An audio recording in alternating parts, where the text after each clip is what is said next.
This is Good Soundwaves. Whatever sounds good.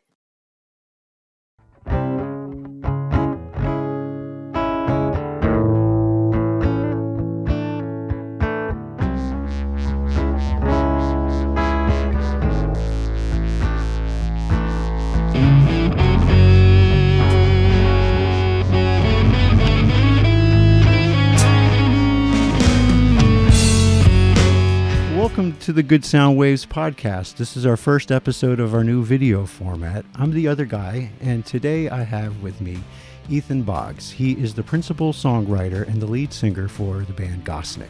What's up? It's good to have you here. This is what I call the Gossiplex. This is what everyone calls the Gossiplex. This is where dreams are made of here. Lived here pretty much the majority of my life. I moved in here when I was like 9 and evolved. I have a big collection of crap that I've accumulated my entire life and kind of just displayed.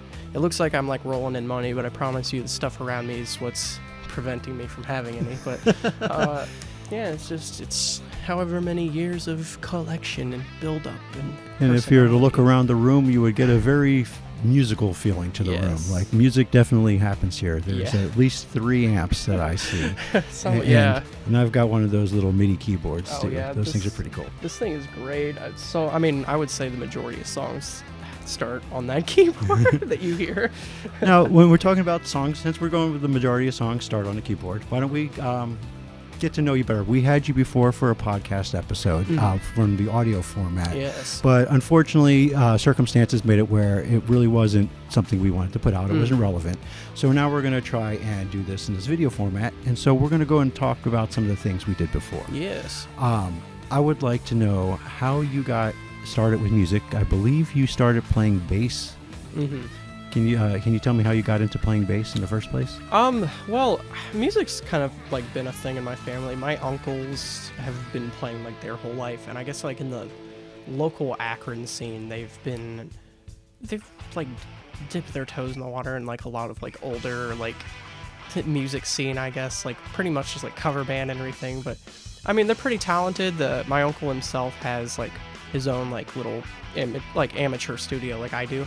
But yeah, like, so as far as like that goes, I feel like I've always kind of grown up around like going over to my uncle's house, seeing like guitars and like Converse, and kind of like I'd say like a slight bit of like my style came from like that, from like, oh, music is cool. And then my mom, she like was really into like gothic fashion and the more of the music I like to listen to. Like she got me into 9 Inch Nails and Stabbing Westward and all that kind of stuff. But yeah, how did that turn into a bass? I listened to music for a while, obviously, and I always expressed that I wanted to play an instrument. I remember really early on when I was like 8, I wanted to play drums, but I just wasn't patient enough for it, so I never did. It's a very technical instrument. But I kind of like didn't focus on it too much. My mom bought me a little like Toys R Us acoustic guitar, and I actually still have it. It's really beat up, and I just kind of keep it just because it's like fun, I guess. Like it's a little memory. But I tried playing that, but again, I just wasn't patient enough as a kid. I was just like, I'm not doing this. I don't know what these strings mean. I don't know what tuning means. I thought I could just pick up and play a guitar. I had much the same experience. When I was 14, I got my first relationship, and it didn't last long. I mean, it was 14. But we broke up. My little heart was broken, and it's when I started kind of getting like really like sad and like wanting to express myself. So I borrowed a guitar from my uncle, and I tried learning that, and I learned really basic stuff like Seven Nation Army and stuff like that. It was all just on the E string. I was essentially just playing bass notes on the guitar. And like I would watch like Marty Schwartz or something like that to try to learn songs. Like I think the first song I learned on guitar, like chords, was About a Girl by Nirvana.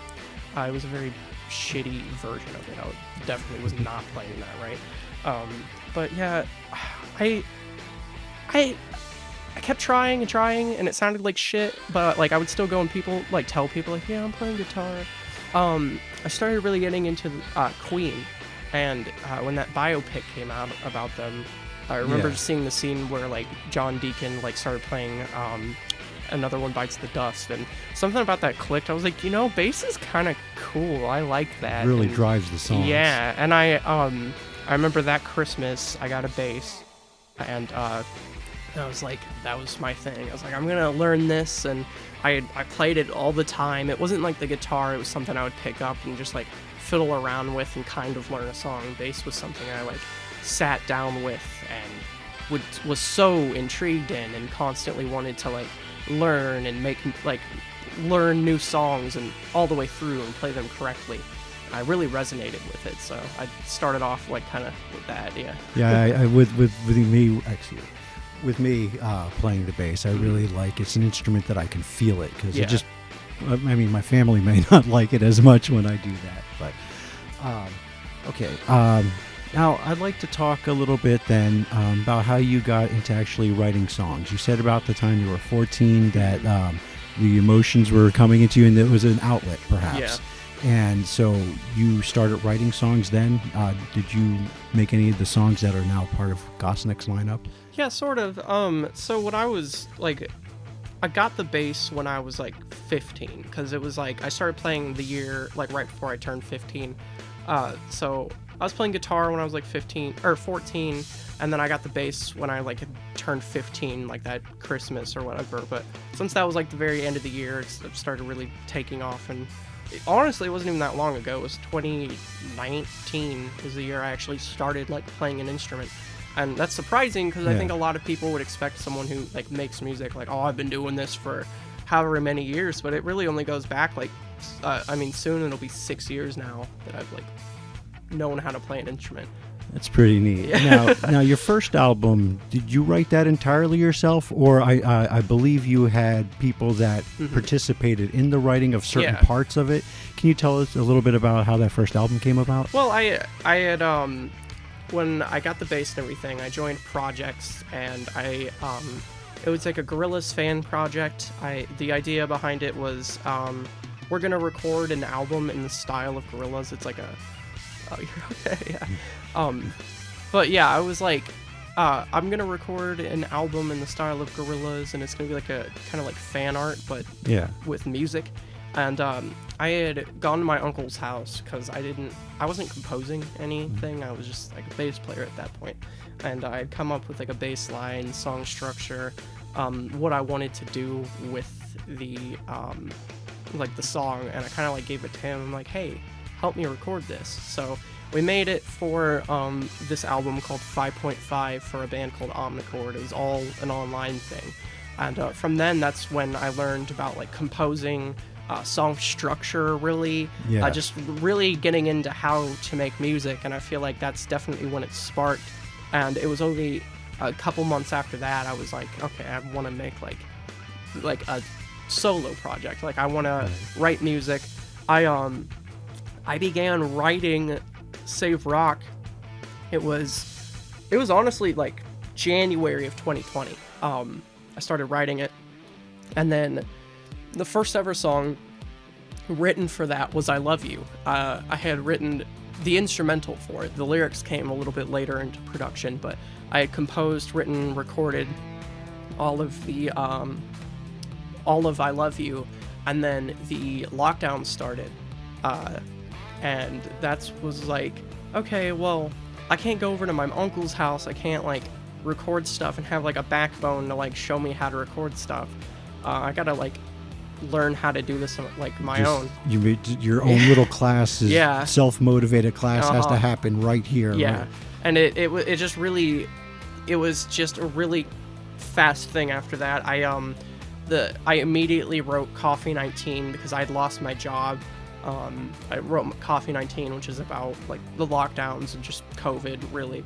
And I wrote that, and it's just like as soon as the lockdown started, I kind of just had to force myself how to compose and write. And I would say Save Rock was like an idea like already. Like I wanted to create an album, but since I was like alone with like nothing to do, I really focused like all of my time and energy into not only just creating the album, but just learning how to make music. And I would say that album's not only just, my first album, it's my introduction into anything songwriting. Like it jumped right into production outright. Yeah, and I think it's kind of crazy that I released as much as I did. I think as time goes on, I've said this one other time, but the last 2 songs on that album I actually despise. I hate those songs, and I think that's kind of something I learned the hard way, that not everything you make needs to see the light of day. And some things don't hold up as well when you hear it again and again, when you're exposed to it on video, perhaps afterwards. Yeah, I didn't even really like it before it was released, but I kind of released it because I felt like I had to. And I think a lot of that came with being new to... Fair enough. The restraint comes from part of that wisdom. I was like, well, I'm making an album. It's got to be this length. I want these songs on there. And I don't really like these songs, but I'm going to release them. So... sorry, but Goose Graveyard and 619, I'm not a fan. They're not a part of canon. No. They're not Gosinicc canon. They were actually written off of Gosinicc canon. That it's like whatever happened in that last Star Wars movie. Don't worry about it. If you didn't like it, just forget about it. You're completely right, though. I've genuinely I feel like 619 I could rework. Lyrically, I liked the idea of it, but the execution was bad. On Save Rock, I wrote, recorded the majority of everything. I completely composed, produced. I had just learned how to make music, and I could not sing. I had never sang, and I actually, right before Gosinicc and my first project as a bass player, I wanted to sit down and make a band with people who had also just got instruments and didn't know anything. Yeah. It was a shit show. But I wanted to sing, and I tried singing. Roulette by System of a Down, and I listened to the playback of my voice, and I was like, oh no, I can't sing.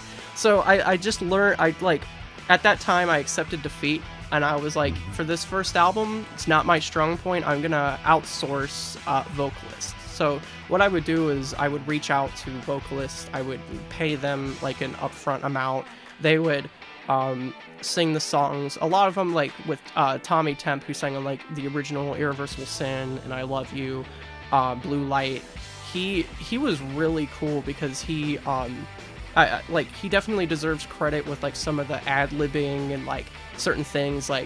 He was really cool and worked really well with the material I gave him, and he really brought those songs so to you life. Actually added some of the character to it. So I can't take full credit for that kind of stuff, but I mean he essentially yes. I also wasn't really great at guitar still then. So another thing on that album that isn't really me, I would say almost all 99% of the guitars are of Alex Hamilton from the band Wasmo, who also does vocals on 2 or 3 of the tracks in that album. So yeah. Now since then, this first one, you produced it, you wrote it, you directed it, for your follow-up album. This is the one that we had the live show for the release party. What an eventful night that was. And can we talk a little bit about how that album came out? Yeah. I feel like I had an idea after Save Rock. I was it released, I felt good about myself, and I was okay, well, I want to kind of move on to bigger things. And I think at that point, I had actually got my license, and I was driving, and I was listening to a lot of Green Day, old school Green Day and old school AFI. Yes. And I was just singing my little heart out to these songs. And I think it was I taught myself how to sing just from being a goober in my car. And I was sitting there, I was wait a second, I feel like I can sing. I gotta know my strengths and my weaknesses. Right, know what your range is and know how you can push yourself. Because if you push yourself too hard, all of a sudden the most obnoxious sounds come out. I tried to go for deep Serge Tankian vocals, and then as soon as it didn't work, I was well, I can't sing. The thing is, my voice is really high pitched, especially when I sing, and that's something I didn't realize right away because I didn't ever try those vocals. So when I'm trying to bellow out Davey Havoc, Today's Lesson or Single Second, I'm blasting that shit out, and I'm listening back to it, I'm okay, this sounds pretty good. Like, I'm gonna pat myself on the back a little bit. Like, Yeah, you find with your voice, it's just another instrument, Yeah. and you've got to be you're the key that you can sing in. It's got to fit with the song that's being played. And I've learned from doing karaoke that you can go and pitch up and pitch down songs Yeah. to make somebody actually fit like the song is meant for Yeah. them. Whereas, so when you're just doing a song, doing it true to the original music, Yeah. then you're really relying on that fitting within your capabilities in the first place. I'm really glad because obviously, like, I knew Gosinicc wasn't going to be like a one-time album. Like, that was always just like going to be the stepping stone of what was to come. I feel like after Save Rock, I was a little burnt out, but I had this idea since there were like, I think 9 total vocalists featured on that album or collaborators. I was like, before I jump into writing a new album, I'm gonna make one song where I have all of the collaborators from Save Rock come in, and it's gonna be this insane song with like 10 different people doing vocals on it. And that song was Rock is Dead, the single, and I worked on it for months and months, and I put a lot of money into getting all the like features on there and a lot of different things. Like I feel like that was a huge stepping stone because I purposely, at the end of that song, my vocals come in, and it was a perfect transition from the album title Save Rock, and then the like follow-up single was Rock is Dead. It was kind of shutting down that era of what you kind of knew from Gosinicc already going forward. This is your metamorphosis into the next stage. Yeah, it was kind of all planned. It was a big setup, like, so like my voice was kind of like the last thing you heard in that song. It was like kind of creeping in because there's more backing vocals than anything, but I was like, this is what's coming. Like, this, having everyone sing Rock is Dead was like the end to like the collaborative like process with like vocalists and stuff, and even just the message going forward. I was like, that's like the perfect send off to like that and what was coming forward. So. And then your second track then features your vocals.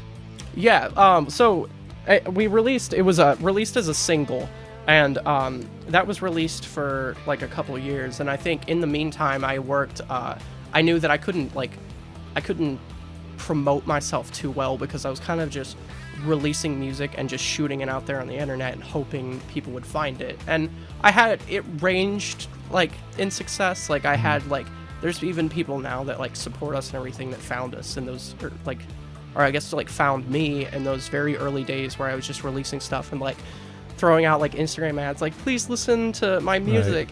Right. And but for the most part, you know, like nobody knew what a Gosinicc was, and I always wanted to play shows. I had never played a show on a stage before, and I knew that I would have to like outsource and get like a live band. I tested with like playing bass and singing with like backing tracks.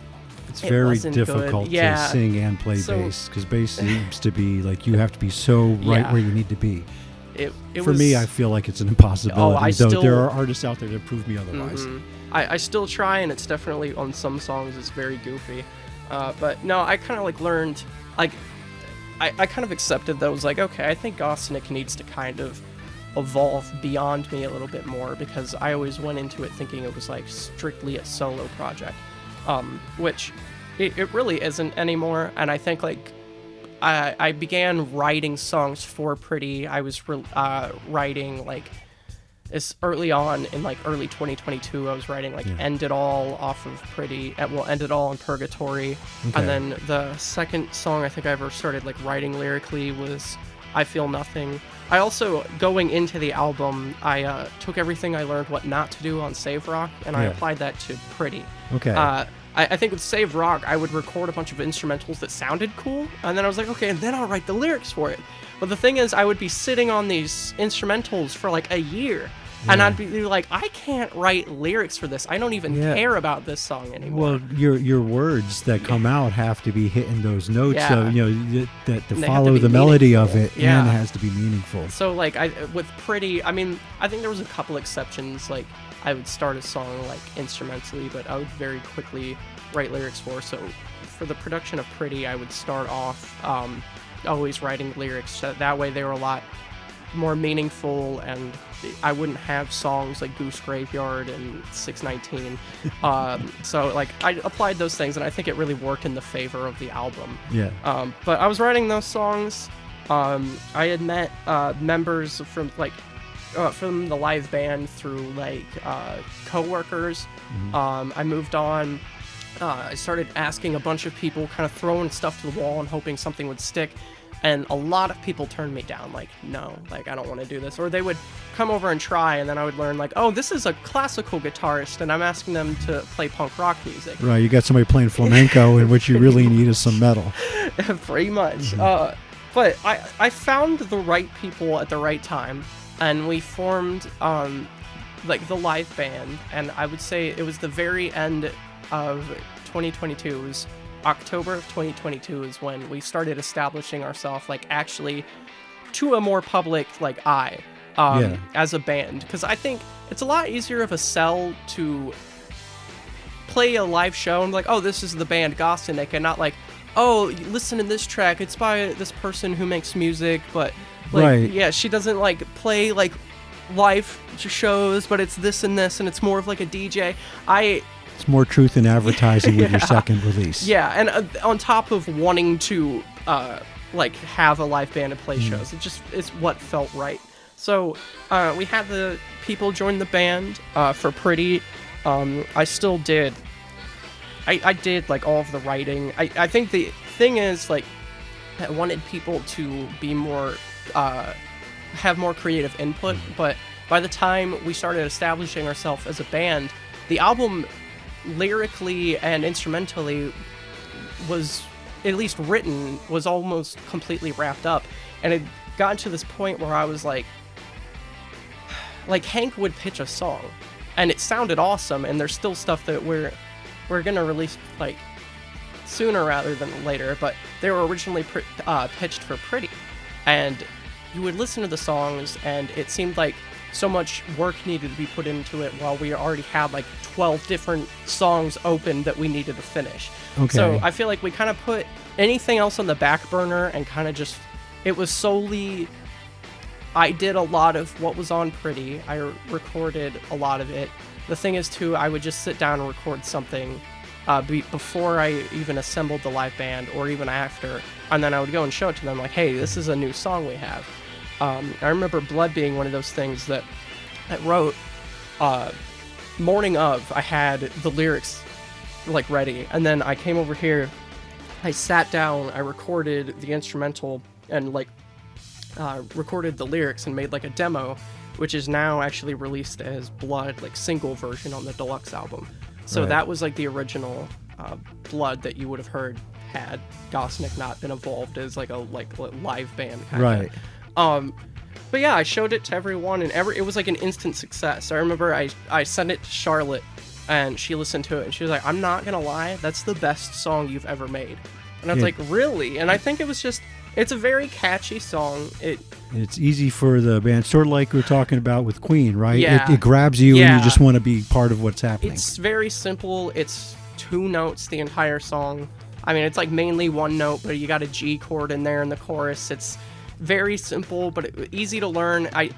We were having band practice that night. I recorded it in the morning, went to band practice, and it was just a success. Everyone started learning it. We started playing it, and it was just really fun.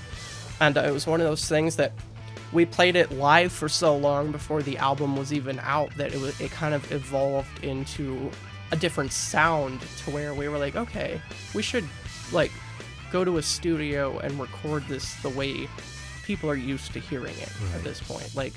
It wouldn't make sense to play it one way live for many years we were doing, and then go and release it and it sound nothing like how we would play it. Instead of having all the different guitars, Yeah. you might have some other electronic type of effects that suit the purpose, but it's a different feeling. There was a little synth in the original one that it was a lot slower tempo, just lyrically. I really like the original Blood. That's why I included it in the deluxe album, and I think it's kind of cool to add in there, because I'm well, in a bizarro world, this is the Blood that everyone would have listened to anyway, so yeah, it's fun though. But yeah, I kind of wrote Pretty at a very vulnerable time. I started writing it when it was very there was a lot of shit going on, and I started writing that long before the band started, and then went on. It began production in early 2022, and it went on. We got the band together end of 2022, and then in 2023, that's when it like perfectly lined up, and it was like, okay, we're making an album. See, I'd like to know now your release strategy.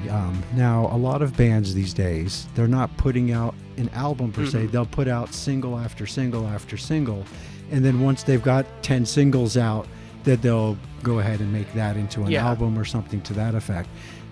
With the way that people consume music these days, how has that affected your releases, your release strategies? You know, it's very interesting because with Save Rock, I didn't know what I was doing the whole time. I was kind of just like doing things, not knowing how it worked. I was learning. I released 4 singles for Save Rock before it came out. I originally wanted to jump the gun and just release I Love You back in like March of 2020, but that was before any other tracks were done, and I had to like restrain myself because I was like, I don't want to release a single for something I want to put on an album and the album not come out. Right, because if it's too separated from it, it feels like there's no continuity, perhaps. And I also kind of did the thing to where I was a lot more open about it. As soon as I like began production, I was like, hey, I'm working on this album. Stay tuned for that. And I think that was something with Pretty. I was a lot more... People knew we were working on an album, but as far as like the album cover, the album name, all the songs on it, that was kept secret for a long time up until we finally released Blood. But essentially what I do with releases is I originally released 4 singles, and then for Save Rock, and then about... they were spaced out, and then about 4 to 5 months, for like half a year probably, actually, now that I think about it, the album was released. That, since there was no real eyes on Gosinicc, it had varying levels of like streams, kind of. It wasn't like the best. You didn't have people that were looking for you yet. And you haven't had enough playing from people that have seen you yet to go ahead and get the algorithm to care about you. I went on and I recorded Save Rock, which was just going to be a single not tied to an album. And that song, even now, is like one of our most streamed songs. And I've learned that with the way people release music, that singles, no matter if they're tied to an album or what, they tend to do a lot better than any song. Like, The Blue Light, for instance, that is one of my favorite songs of Gosinicc. You know it is my favorite song, without a doubt. I love the original, and I love the remake for Pretty. And I love the live version. Yeah, I really like that song. However, when it comes to like numbers, it seems to be not that streamed. And then you compare it to another song that's like kind of something I don't like as much as The Blue Light, but was released as a single for like Save Rock or something. It has more streams. And I've learned that people, when you're releasing a single, people are kind of expecting you as the artist as that being your like showcase of your best work. Which you always kind of want your singles to be that way. For Pretty, we had been playing our songs live for like up to over a year at that point. We had played Blood at every single show we had ever done. So people were really anticipating the release of Blood. So with Blood, I was able to just release it after the whole album was done. I knew that like we were going to be putting the stuff out and we can finally talk about it. We hyped up something. We didn't say anything. We're just like, there's a countdown and it's 1 week from now. You guys have been doing a lot of fun kind of like baiting people in kind of stuff. There's no extra track at the end. There's no hidden track. Just for the record, there's no hidden track. But if you look for it, you might find one, but there's not one. There's no hidden track on Pretty. Yes. But yeah, so with Blood, we did like an ominous like week countdown, and then I forget, it was sometime in like late December, we released the track, and then it's like soon as Blood hit like midnight on streaming, we posted everywhere about the new album. It was a huge success because they knew we were working on something, they wanted to hear Blood. So this song just came out that was really anticipated, and people were really hyping up the release for Blood.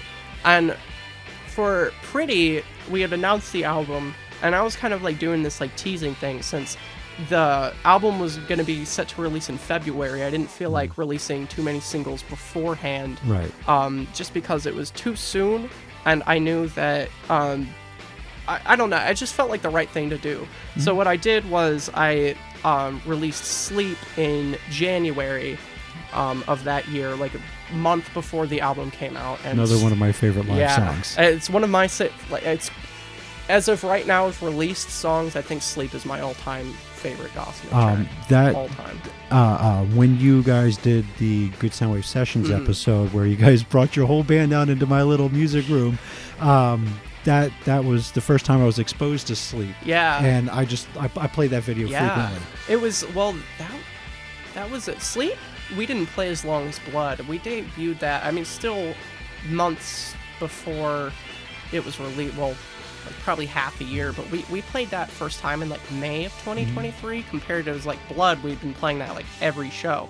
But it was a huge hit. Like it was also another song like I had recorded and completed entirely, and then we started playing it live around like after the time it was recorded. And I think it was another hit, like not so much as Blood, but it was a crowd pleaser. And I was really proud of that because recording in studio and lyrically and everything about that song was something I was really, really proud of. So that was definitely my, like, I knew Blood was going to be a big hit. That was like the most hyped song, which like, I think for good reason, but Sleep was like, that's the second single for sure. Like it needs to be. Yeah. in the old days when it would be a cassette single, I would hope the Blue Light would be on one side and Sleep would be the other, and neither one would be the B-side. Yeah. Well, see, bands, I feel like there's things smaller bands can do and get away with, and then there's things bigger bands can do and get away with. And I'd like to talk about that for a second. Oh, fantastic. Because I feel like big bands can release a couple singles to get hype for an album.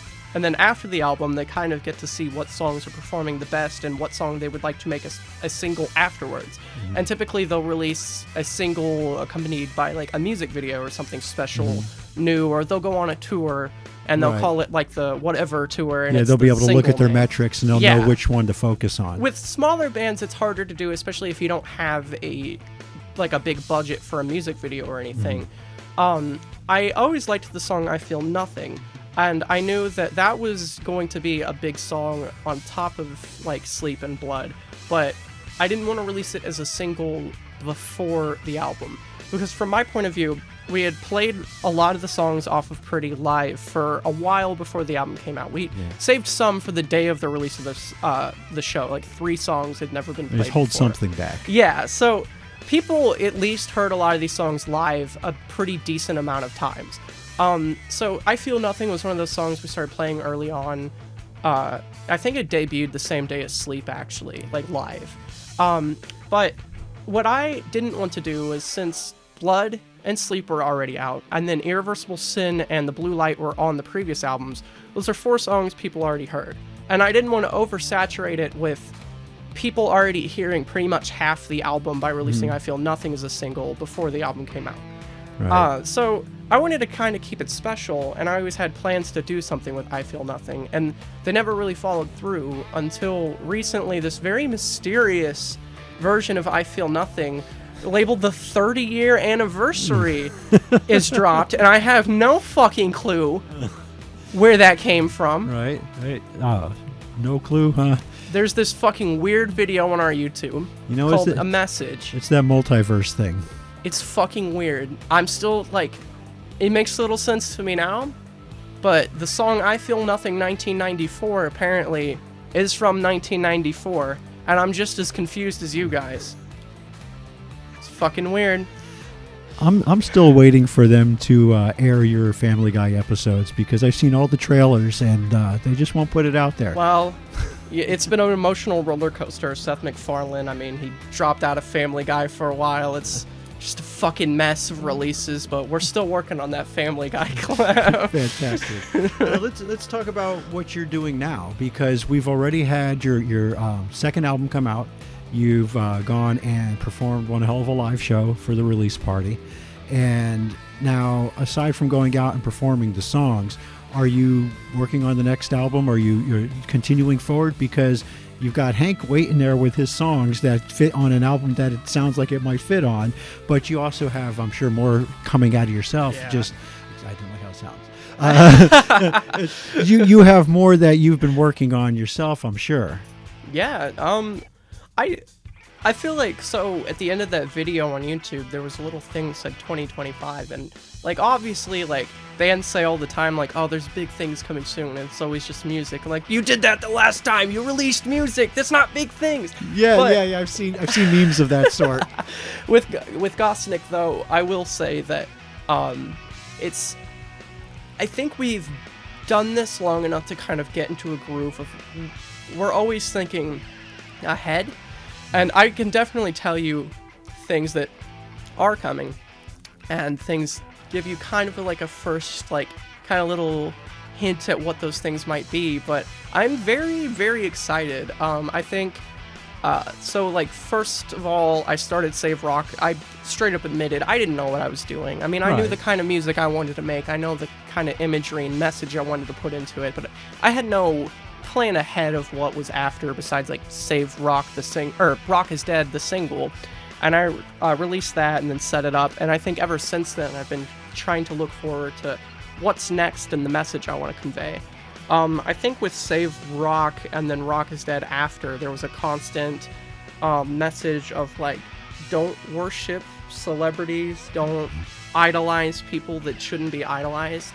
I think one thing with Rock is Dead is I was really upset by a lot of the artists I was listening to. They were starting to just, it seemed like everyone was disappointing me in one way or another, and doing just, everyone just kind of like let me down in a way. And I was like, what is with these people I like to look up to and think are good people that all of a sudden come out and there's shit about them, or they're not as great as what you would expect them to be. And it's people left and right, it seems like, are coming out as having this other persona that and I don't want to go too much into who they are. You guys all get the scrolling infinite feed. But I definitely see a lot of celebrity figures that we would maybe think were like beyond reproach. You can't escape that. I mean, no matter where you are, there's going to be anything within like your circle or celebrities, because celebrities aren't perfect people. And I think we build a very parasocial relationship with people we want to look up to, and as soon as something comes out to where they're not all sunshine and rainbows, it kind of hurts pretty bad. And that was a lot what Rock is Dead was about. And I will say with Pretty, I feel like since that was our first time in the spotlight, and like, we got a lot of support really quick, and it was a really good feeling. But I gotta say, I think, including myself, it got to people's heads, and it kind of like, it just spiraled out of control. And I think that's something, stepping back looking at, I'm like, look where I was like 3 years ago almost. I was kind of like, I probably would have made fun of myself now.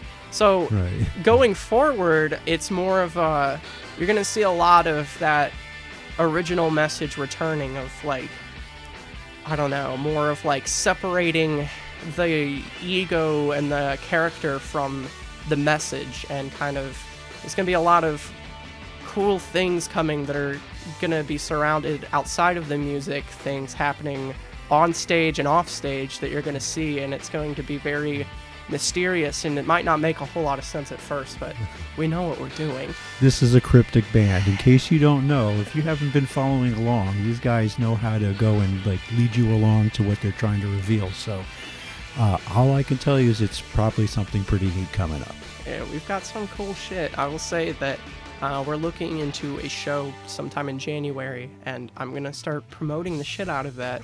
And there's going to be a reason that show is very heavily promoted, so you don't really want to miss what we have planned and what we have going on.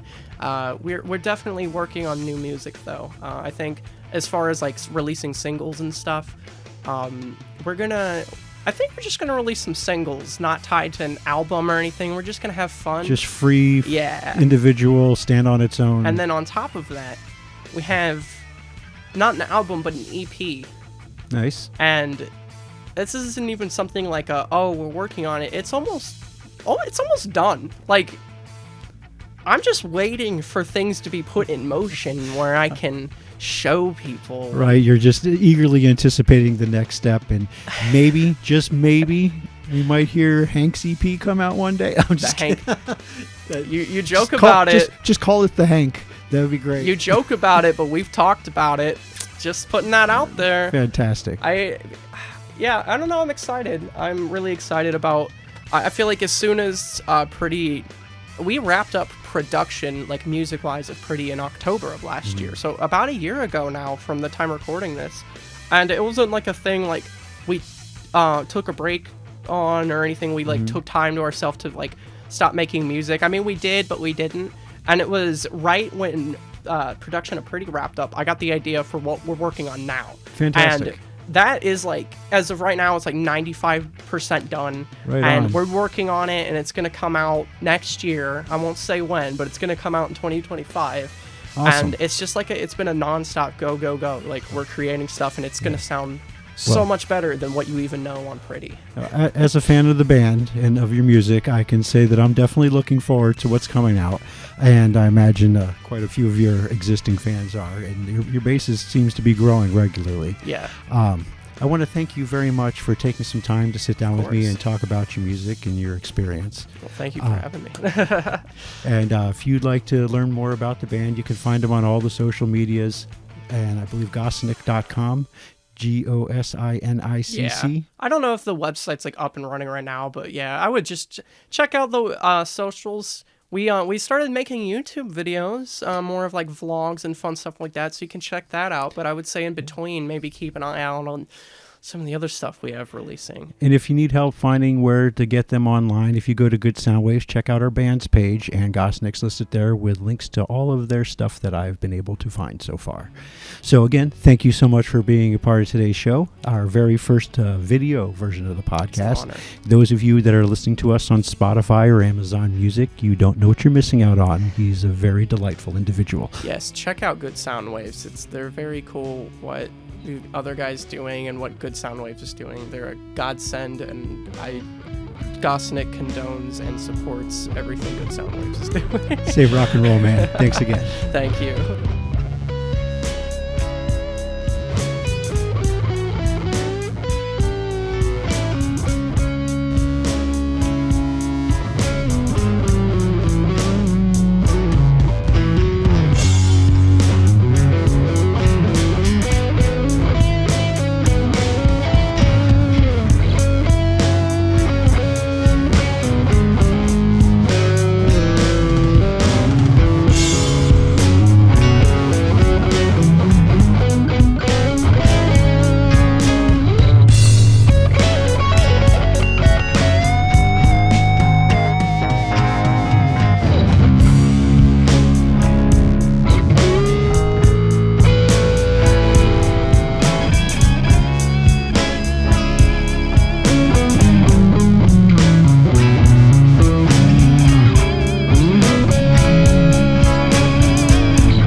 This is Good Soundwaves. Whatever sounds good.